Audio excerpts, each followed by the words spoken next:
All right, welcome. Today we are diving into a really fascinating text that lays out this incredibly radical vision for a new digital kingdom, one that's designed to completely upend and redistribute global wealth. I mean, it is a huge claim, so let's get right into what's behind it. So, right out of the gate, the language in the source material is, well, it's intense. It frames being a part of this as more than just a choice. It's like you're part of a destiny. This whole idea of being chosen for a reformation, it sets this almost spiritual tone that you'll see keeps coming up. So you have to ask, who's the architect of this massive vision? The text points to one person, Ash Mufareh. And what's really important here is that he's not just presented as some CEO. No, he's framed as the visionary leader of a whole global movement. Okay, so what's the problem this whole system is trying to solve? According to the text, it all comes down to access. The argument is that the world's wealth is basically locked away, trapped behind all these barriers that even hard work can't get you through. This new digital ecosystem is positioned as the key, the one tool that can finally knock down those walls. And this is where the way it's all framed gets really interesting. The source is very clear. This is not just another business. It's called a divine design. And you know that choice of words is totally deliberate. It's meant to elevate the whole thing from just a company to a moral mission, one that's all about restoring fairness to the entire world. So that's the big, grand vision. But how is this supposed to actually work? Well, the answer, according to the text, is all in a set of interconnected AI-powered tools.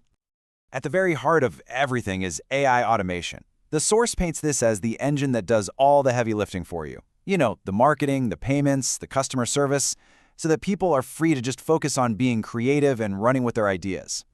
Next up, you've got the financial engine, which is called the O-Wallet. The text says this is the key to achieving what it calls digital sovereignty. Basically, it's a system for making instant, borderless payments that aims to give people, and it even claims entire nations, total financial control outside of the whole traditional banking system. Of course, if you're building a global system, you have to be able to talk to each other, right? That's where O-Connect comes in. It's presented as a video platform with built-in AI-powered translation. The goal is to let anyone, anywhere, collaborate on business or education without language ever being a barrier again. Then you have the whole commercial side of things, O-Shop, which is basically a global marketplace. The vision here is that a small business, say, in Kenya or India, could use the platform's AI to just seamlessly sell their products to customers anywhere on the planet. Look, none of this works if you can't trust the system. And that's why the source introduces O-Verify. It's the security layer, an identity verification system that's designed to make sure everyone is who they say they are, building a safe digital space for the whole ecosystem. And finally, there's the social glue holding it all together. The source groups a few apps like OPeer, OPal, and OChat. It doesn't go into detail on each one, but it calls them the social heart of the platform, the bridges of human experience meant to connect everybody. Now, beyond all the tech, the source material actually spends a lot of time talking about the philosophy, the why behind it all. It describes this as more than just a tech revolution, it's a revolution built on a foundation of ethics. Okay, so the first big principle, according to the source, is all about being inclusive. The claim is pretty straightforward. Every single person who joins, it doesn't matter where you are in the world, gets access to the exact same powerful set of tools. It's all about creating a totally level playing field for success. The next guiding principle is all about your security and your privacy. The text really hammers on this idea of data sovereignty. It's a promise that your identity, your money, and all your personal data are locked down and protected. This is positioned as like a fundamental right within this new digital world. Here's another really crucial point the source makes. This is all about the long game. It's very careful to say that this is a tool for building sustainable digital businesses. It's not a get-rich-quick thing. The whole focus, it claims, is on creating real, lasting value. And this quote, this one really pulls that whole philosophy together, doesn't it? What it's doing is completely reframing the idea of progress. It's trying to shift us away from thinking of the world as this competitive, zero-sum game and toward a new model where connection and empowerment are what really matter. So let's talk for a minute about the people who are actually involved in this. Because the source doesn't just call them users or customers, oh no, it gives them a much bigger title. They're called founders. And that choice of words is so deliberate. Founders aren't just early adopters. They're being positioned as pioneers, the very first citizens of what this text is calling a new global order. It gives them this incredible sense of historical importance. The source then lays out this 4-step mission for every founder. It's a journey. First, you just witness this whole digital reformation happening. Then, you actively participate in it. From there, you prosper because of it. And finally, you take on this role of carrying the legacy forward for others. And that all brings us to the final part of the text. It really reads like this powerful call to action, a vision of what the source describes as a global awakening. The ultimate message here is really a blend of two things. It's not just about AI, and it's not just about e-commerce. The core idea is that this whole movement fuses that cutting-edge technology with a higher purpose, a humanitarian one, where progress and peace can actually go hand in hand. And the text wraps up with this incredibly powerful statement that sounds like it was pulled right out of a history book. It frames this whole project as a defining moment in time, the very beginning of digital freedom, giving credit to both the visionary leader and those courageous people who jumped in first. So, we'll just end on the central question that this whole text really leaves you with. It paints this picture of a future where wealth isn't tied to banks anymore, but to belief. What a world governed by that principle would actually look like? Well, that's the idea we'll leave you to think about. Thanks for tuning in. All right, welcome. Today, we're jumping into a text that lays out what it calls a truly revolutionary digital system. And, it's about way more than just tech. It's pitched as a blueprint for a whole new way of thinking. This all comes from a document called The Necessity of Studying Ash Mufarih's On-Passive System. So let's break down what's inside. So, the text we're looking at kicks things off with this incredibly bold claim. Right from the get-go, it frames the on-passive system not as just some new product, but as a legitimate historical turning point. I mean, the author is setting the stakes about as high as you can right from the very first sentence. So who's the architect behind this whole thing? Well, the text points directly to founder and CEO Ash Mufarih. And according to the author, what he's built isn't just another piece of software. No, it's a full-on paradigm shift, something that apparently requires a totally new mindset just to wrap your head around it. And that brings us to the first big idea in the text, this concept of a new digital order. And look, the source is really clear about this. We're not just talking about a new app or some platform. What's being pitched here is a completely new philosophy for how we live our digital lives. Okay, and this is where the language starts to get really, really interesting. Take a look at how the system is defined. The author totally steers clear of the usual tech jargon. Instead, they're using these big, powerful educational metaphors, right? A classroom, a university, a training ground. The focus is clearly on learning and transformation, not just, using a product. So, all of this framing naturally leads to a central question that the text puts forward. Now, for the target audience, who the author calls founders, the answer is presented as totally non-negotiable. The argument is that studying the system isn't just an option, it's a calling. It's framed as an essential duty for anyone who wants to lead in this new age of AI. Okay, so if it's a calling, what does that actually mean? Well, the next part of the source argues that the system is built from the ground up for active learners. The core idea here is that the real power isn't in just using the tools. It comes from deeply, truly understanding them. And this lays out the path they propose just about perfectly. The author gives us a really clear 3-step journey. First, you study the system. Simple enough. Second, that study leads to a deep understanding. And third, from that understanding, the text claims you gain the influence you need to actually lead. And this quote, which the text attributes to Ash Mufarih himself, just hammers that point home, doesn't it? The message couldn't be clearer. If you want to lead in the future, you have to be learning in the present. It's a really active, you could even say demanding, view of what it's going to take to stay relevant. So that begs the question, right? What is actually in this system that requires so much study? Well, this next section of the source material dives into what it calls the grand design, and it covers both the practical tools and the much deeper philosophical structure holding it all together. Okay, so here's where we get into the actual nuts and bolts. The text lists a whole suite of tools, and you'll notice they all have that O prefix. We've got O Connect, probably for communication, O Wallet for finance, O Verify for security, and so on. This is really our first concrete look at just how big this ecosystem is supposed to be. I mean, it seems to cover everything from commerce all the way to data protection. But then, right after we see that practical list of tools, the language in the source takes this sharp, unexpected turn into the philosophical. Suddenly, The system's design is being described as reflecting, and this is a direct quote, divine order and architectural intelligence. I mean, that's a pretty fascinating leap to make, from software straight to spirituality. And, according to the source, that blend of technology and spirituality, that's actually the whole point. The author argues that the system's design is the meeting place for human genius and what they call divine guidance. And the purpose of all this? To bring order and clarity to what the text calls a chaotic world. All right, so now we get to the payoff. Why go through all this trouble to master the system? Well, the source spends a lot of time outlining the rewards, the prosperity that's supposedly promised to anyone who really commits to studying and understanding how it all works.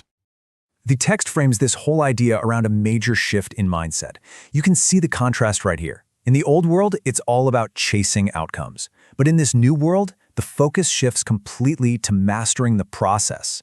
The promise is pretty clear. If you can just get the process right, the results you want will just follow. So what are these rewards exactly? The text lays out a really fascinating mix. On one hand, you've got these tangible things, right? Like financial wisdom and freedom through automation. But then, on the other hand, you have these much bigger, more abstract benefits, like unity with the global community and even a partnership with AI.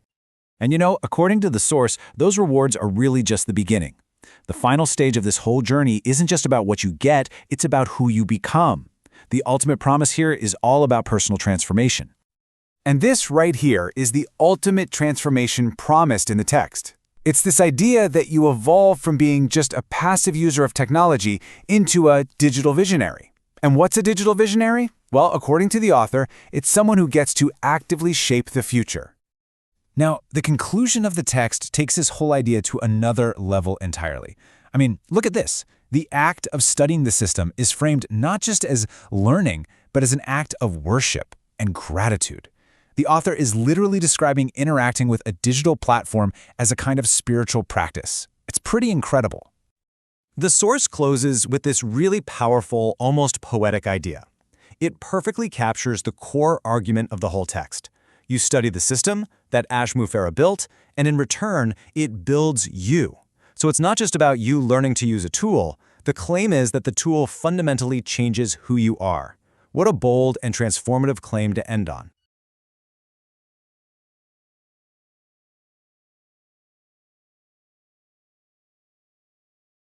All right, in this explainer, we're jumping into something really big. We're looking at a source that lays out this idea of a digital kingdom. And get this, it's not pitched as just another business. No, it's framed as a system that's meant to totally overhaul how global prosperity works. So you gotta ask, what's really behind a vision that huge? Okay, so the core claim here is, well, it's massive. We're talking about a single system that's supposed to be able to change the entire game of how wealth is made and shared around the world. I mean, wow. So let's kick things off by digging into how exactly this vision is laid out. So where does this all begin? Well, the story really starts with this huge vision from the founder, Ash Mufareh. He's framing this whole thing as the answer to a problem that's been around forever, right? The idea that wealth is just stuck, trapped, in the hands of a few, and totally out of reach for most people. And this is where it gets really interesting. Just look at the language being used here. The source doesn't talk about this like it's just some tech platform. It uses phrases like divine design. I mean, that's not your typical startup talk, is it? It really lifts the whole thing from just a business idea to something way bigger. It's pitched as a mission, a quest to fix the world's economic balance. And this idea of wealth as a flow, that's a really key concept here. Think about it. Instead of wealth being like a stagnant pond that only a few people have access to, the vision is to turn it into a river, a constantly moving current of value and opportunity that anyone, anywhere can tap into. Okay, so you've got this massive world-changing vision. But a vision is just a vision without the tools to make it happen, right? It needs an engine. So let's pop the hood and take a look at the technology. The source breaks down the key pieces of tech that are supposed to be the building blocks for this whole new digital world. First up, we have AI automation. This is described as the absolute backbone of the whole system. The idea is simple. Let the AI do all the heavy lifting, the tedious stuff like marketing, payments, all that back-end communication. This way, people are free to do what people do best, be creative, instead of getting bogged down in technical details. Then we've got the O-wallet. And listen to this framing. It's pitched as the key to digital sovereignty. That's a pretty powerful term. It's basically a tool for super fast, secure payments that can cross any border, with the goal of giving you total control over your own finances, completely separate from the old-school banking system. Now, if you're going to build a global system, everyone needs to be able to talk to each other, right? That's where OConnect comes into the picture. It's described as a communication tool that uses AI to translate conversations in real time. The goal? To just erase those language barriers and let people from totally different backgrounds work together effortlessly. Next up is OShop, and this one really paints a picture of what they mean by leveling the playing field.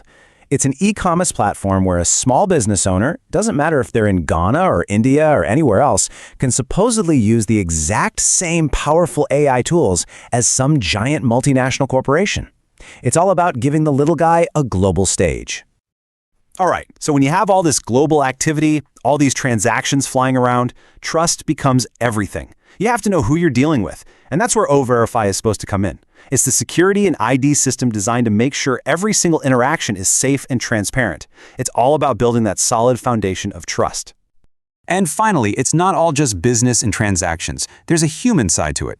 You've got O-Peer, O-Pal, and O-Chat, which are described as the social heart of this whole ecosystem. The source says their real purpose goes beyond business. It's about creating real, genuine connections between people and building communities that span the globe.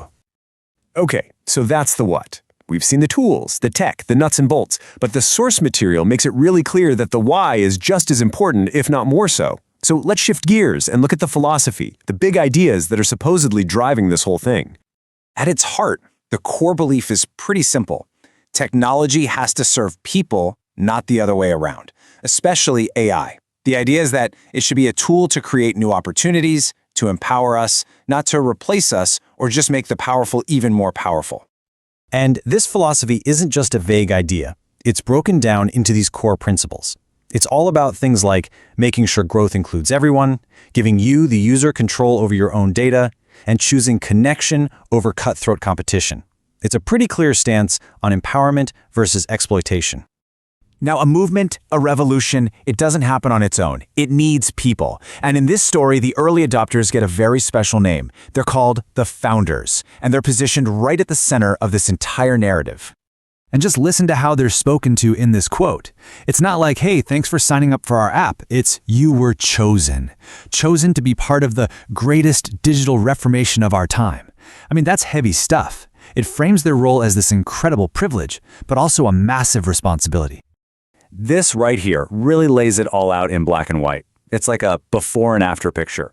On one side, you've got the old world as they describe it. Wealth is trapped, banks call the shots, and everyone's frustrated. And on the other side, that's the promise. A world where wealth flows, ethics and hard work matter most. And it all leads to real empowerment and opportunity. So you see, being a founder here isn't just about being a customer. Not at all.